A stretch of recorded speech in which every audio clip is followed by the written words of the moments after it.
Here I'm giving you an initial and a terminal point. And I want to write the vectors as a linear combination of the standard unit vectors of I and j. That's a very verbose way of saying I want the linear combination. And in order to find the linear combination, I first need to have my vector in component form. So right now I've got my initial and terminal point, which is what we started with at the beginning of the chapter. And now we want to get it into component form and then finally a linear combination. So your thought process here is we want to go component form to linear combination. So first, if I'm giving you 2 points and I want to find component form, you subtract your x components and you subtract your y components. So the x component will do terminal minus initial. So for the x's, it's going to be 2 minus a negative 1, which is going to give me 3. And my y component is 3 minus a negative 5, which is 8.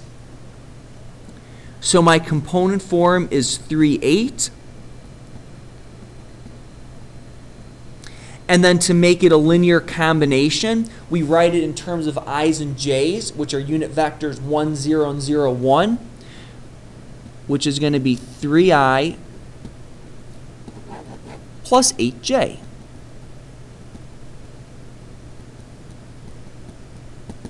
There's my linear combination. The next example, finding the vector v with the given magnitude and the same direction as u. Got a couple things we want to look at here. We want to look at magnitudes, we want to find some unit vectors, and we can multiply through by the magnitude. So what is vector v? Well, we know vector v has a magnitude of 7, which ultimately means I'm going to take my initial vector right here, that's written as a linear combination. I want to find a unit vector and then multiply by the magnitude. So really the thought process here is first we're going to find a unit vector because we know the unit vector is going to be in the smallest terms but in the same direction.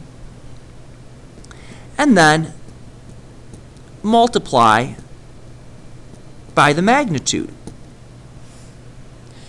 So first of all, let's work backwards. Here I've got a linear combination 3i plus 4j, which in component form then is 3, 4. So I'm going to work backwards here. Linear combination, I want to find a unit vector. So first we'll convert to component form. Once I've got component form, I can then find the magnitude.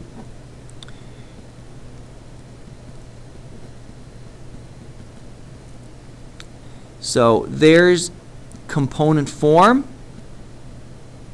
there's the magnitude, and once I've got something in component form and I've got the magnitude, I can then write it as a unit vector. And we said the unit vector is your component form divided by your magnitude.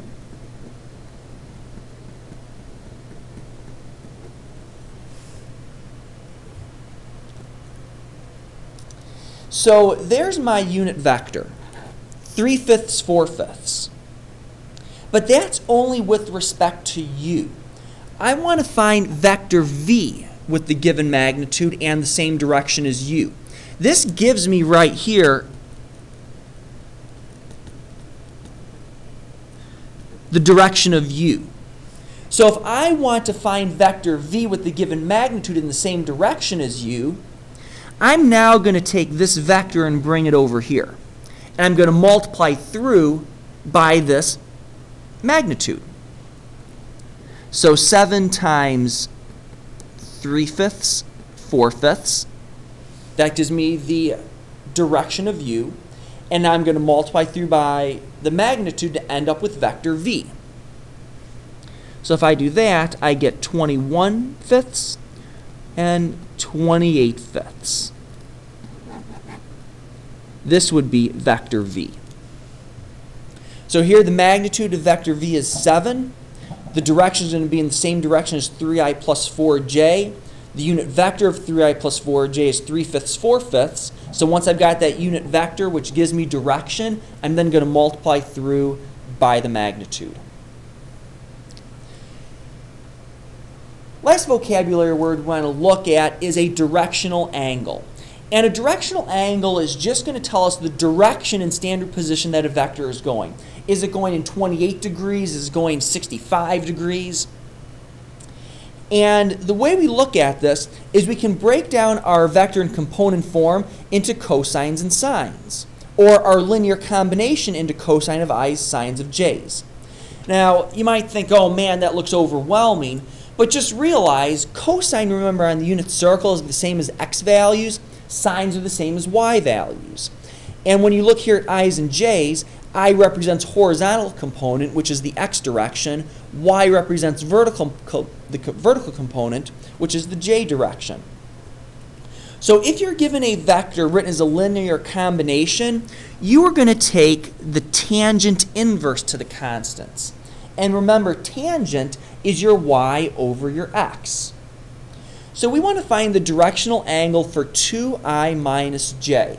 So first thing we want to do is we want to write this in component form. So here, 2, -1. Actually, right here when I see if you're given a vector written in a linear combination, this could be component form as well. Either one. So we've got our constants here of 2 and -1. Let me just graph this out for a moment so we can see what vector we're looking at. We know we're going horizontally 2 and down 1. So my vector is right there. I want to know the angle that is formed from that vector on the standard coordinate plane. So since we're finding the directional angle, we're going to take the tangent inverse. I know I've got a y here and an x here. So the tangent inverse of -1/2. And if you plug that into your calculator, that is about -26.565 degrees. So there's my theta right there, which is -26.565 degrees. That is an okay answer, but most answers we see written between 0 and 360. So let's just find the coterminal angle, and we'll add 360 to it, which then is going to give me approximately 333.435 degrees for my directional angle. So given this vector of 2, -1, the direction that it's going, if I'm looking at the coordinate plane, is going to be in a 333.435 degree angle.